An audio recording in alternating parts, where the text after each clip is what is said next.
SITV দেশ ও জাতির উন্নয়নে আমরা। 10ই জানুয়ারি স্বাধীন বাংলাদেশের স্থপতি বঙ্গবন্ধু শেখ মুজিবুর রহমানের স্বদেশ প্রত্যাবর্তন দিবস।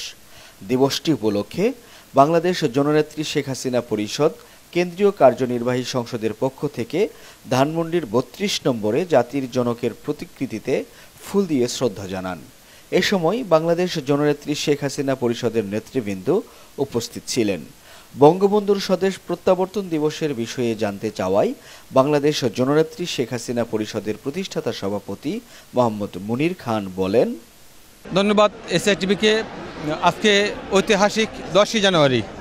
আপনারা জানেন যে 1971 সালের 7ই মার্চ জাতির পিতা বঙ্গবন্ধু শেখ মুজিবুর রহমান রেসকোর্স ময়দানে তিনি বাঙালিদের উদ্দেশ্যে বলেছিলেন, বাংলাদেশ স্বাধীন করার উদ্দেশ্যে বলেছিলেন, এবারের সংগ্রাম আমাদের মুক্তির সংগ্রাম, এবারের সংগ্রাম আমাদের স্বাধীনতা সংগ্রাম।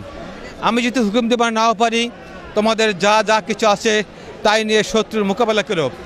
সেই 7ই মার্চ ভাষণ থেকে মুক্তিকামী মানুষ, স্বাধিকার আন্দোলনের মানুষ, মুক্তিযোদ্ধারা প্রস্তুতি নিতে থাকে।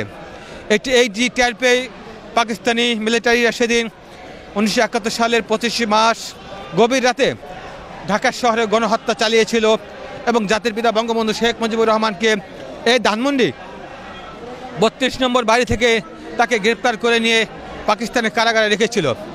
এই দীর্ঘ 9 মাস জাতির পিতা বঙ্গবন্ধু শেখ মুজিবুর রহমান পাকিস্তানের কারাগারে আটক ছিল। আপনারা সকলে জানেন যে দীর্ঘ 9 মাস আমাদের মুক্তিকামী মানুষরা যুদ্ধ করতে গিয়ে 30 লক্ষ বীর মুক্তিযোদ্ধা শহীদ হয়েছিলেন, 2 লক্ষ মা বোন তাদের সম্বলহানি করে হয়েছিল। এবং এই যে নির্মমতা পাকিস্তানি মিলিটারিরা বাংলাদেশকে চালিয়েছিল এবং 14 ডিসেম্বর চূড়ান্ত ষড়যন্ত্র করে আমাদের বুদ্ধিজীবীদের হত্যা করেছিল। 16 ডিসেম্বর আমরা বাংলাদেশের স্বাধীনতা চূড়ান্তভাবে অর্জন করি।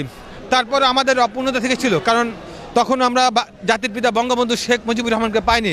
আপনারা জানেন যে 16 ডিসেম্বর আমরা স্বাধীনতার বিজয় চূড়ান্ত অর্জন করার পরও তখনও পাকিস্তানের কারাগারে জাতির পিতা বঙ্গবন্ধু শেখ মুজিবুর রহমান বন্দী ছিল। সেই পাকিস্তানি কারাগার থেকে বঙ্গবন্ধু শেখ মুজিবুর রহমান 8ই জানুয়ারি মুক্ত হয়ে তিনি লন্ডন হয়ে ভারত হয়ে এই আজকের ঐতিহাসিক 10ই জানুয়ারি আমাদের সাবেক পুরাতন এয়ারপোর্টে তিনি লক্ষ লক্ষ জনতার মাঝে এসেছিলেন। সেই এয়ারপোর্ট থেকে তিনি লক্ষ লক্ষ জনতার মাঝে লক্ষ লক্ষ জনগণ নিয়ে তিনি আজকের সরহদ্দ উদ্যান তৎকালীন রেসকোর্স ময়দানে তিনি উপস্থিত হয়ে বলেছিলেন, আমার স্বাধীনতা পৃথিবীর কোনো শক্তি নষ্ট করতে পারবে না। আজ আমার স্বাদ পূর্ণ হয়েছে, আজ আমি বাঙালি, আজকে আমি মরতে পারি, আমার স্বপ্ন পূর্ণ হয়েছে, বাঙালিদের স্বপ্ন পূর্ণ হয়েছে। যে বাঙালিরা স্বপ্ন নিয়ে আন্দোলন করেছিল, সংগ্রাম করেছিল, দীর্ঘ 23 বছরের আন্দোলন সংগ্রামের ইতিহাস ঘটিয়ে বাংলাদেশ নতুনভাবে বিজয় অর্জন করেছে। আপনারা জানেন যে আমাদের সারা পৃথিবীতে প্রায় 30 থেকে 40 কোটি আমরা বাঙালি আছি। বাঙালিদের কোনো স্বাধীন রাষ্ট্র ছিল না। সেই স্বাধীন রাষ্ট্র কিন্তু আমরা জাতির পিতা বঙ্গবন্ধু শেখ মুজিবুর রহমানের নেতৃত্বে সেই স্বাধীন রাষ্ট্র বাংলাদেশ পেয়েছি। 1975 সালের 15 আগস্ট যারা বঙ্গবন্ধুর স্বাধীনতা মেনে নিতে পারেনি, যারা বঙ্গবন্ধুর লাল সবুজের পতাকা মেনে নিতে পারেনি, যারা বঙ্গবন্ধুর স্বাধিকার আন্দোলন মেনে নিতে পারেনি, তারাই কিন্তু আবার নতুনভাবে ষড়যন্ত্র করে বঙ্গবন্ধু সহ তার পরিবারের 18 জন সদস্যকে সেদিন নিষ্ঠুরভাবে নির্মমভাবে হত্যা করেছিল। সেদিন আল্লাহর অশেষ মেহেরবানির কারণে আজকের প্রধানমন্ত্রী বঙ্গবন্ধুর কন্যা শেখ হাসিনা এবং তার আদরের ছোট কন্যা শেখ রানা সেদিন অল্পের জন্য প্রাণে বেঁচে গিয়েছিলেন। কারণ 1975 সালে 15 আগস্ট তারা ভারতে তারা জার্মানি ছিলেন।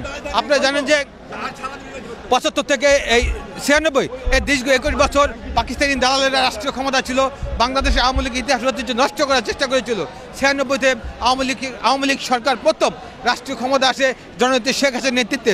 তারপরে বাংলাদেশে আবার নতুনভাবে বাংলাদেশের আওয়ামী লীগ ইতিহাস ঐতিহ্য, বঙ্গবন্ধু ইতিহাস ঐতিহ্য নতুনভাবে আবার উপস্থাপন শুরু হয় এবং এগুলো তথ্য আস্তে আস্তে বেরিয়ে আসে। এবং আপনারা জানেন যে 2001 থেকে 96 থেকে 2001 সাল এই দীর্ঘ 5 বছর শেখ হাসিনার নেতৃত্বে সারা পৃথিবীতে বাংলাদেশ একটি অর্থনৈতিক শক্তিশালী দেশ হিসেবে পরিচিতি লাভ করেছিল। আবার 2001 সালের অক্টোবরে জাতীয় সংসদ নির্বাচনে জামাত বিএনপি সরকার পাকিস্তানি দালালেরা বঙ্গবন্ধুর আওয়ামী লীগকে আবার পরাজিত করে 2001 থেকে 2006 এই দীর্ঘ 5 বছর আবারও আওয়ামী লীগ সারা বাংলাদেশে আওয়ামী লীগ নেতাকর্মীদের নিষ্ঠুরভাবে নির্মমভাবে হত্যা করা হয়েছিল তৎকালীন 4 দল জোট জামাত বিএনপি সরকারের নেতৃত্বে। আপনারা জানেন যে 2004 সালে 21 আগস্ট তৎকালীন 4 দল ঐক্য জোটের বিরুদ্ধে আমরা দুর্নীতির বিরুদ্ধে, সন্ত্রাস বিরুদ্ধে আওয়ামী লীগের নেতৃত্বে, শেখ হাসিনার নেতৃত্বে আমরা 23 বঙ্গবন্ধু এভিনিউতে আমরা আন্দোলন সংগ্রাম করতে মহাসমাবেশ আওয়ামী লীগের। সেই আওয়ামী লীগের মহাসমাবেশে শেখ হাসিনাকে হত্যা করার জন্য, বঙ্গবন্ধুর কন্যা জননেত্রী শেখ হাসিনাকে হত্যা করার জন্য, আওয়ামী লীগের নেতৃত্ব ধ্বংস করার জন্য সেদিন তারই যে নেতৃত্বে বৃষ্টির মতো গ্রেনেড নিক্ষেপ করা হয়েছিল, বোমা মারা হয়েছিল, গুলি করা হয়েছিল। সেদিন মানবরা সৃষ্টি করে আমরা শেখ হাসিনাকে রক্ষা করেছিলাম, কিন্তু সেই হামলায় আইবির রহমান সহ 24 জন নেতাকর্মীকে আমরা হারিয়েছিলাম। তারপর অনিলবী সরকার মিথ্যা মামলা দিয়ে শেখ হাসিনাকে আবার 2 বছর কারাগারে রেখেছিল।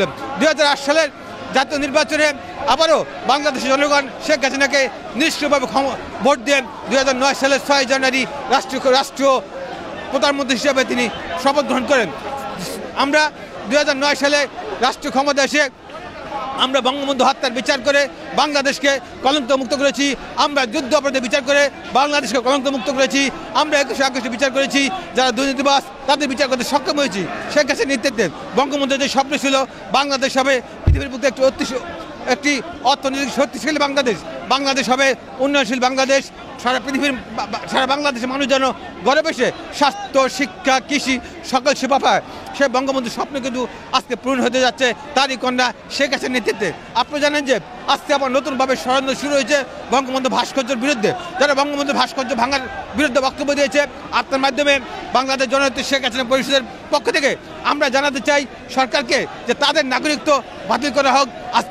আজকের 10 জানুয়ারি বঙ্গবন্ধু প্রত্যাবর্তন দিবসের এইটাও আমাদের প্রত্যাশা। জয় বাংলা, জয় বঙ্গবন্ধু।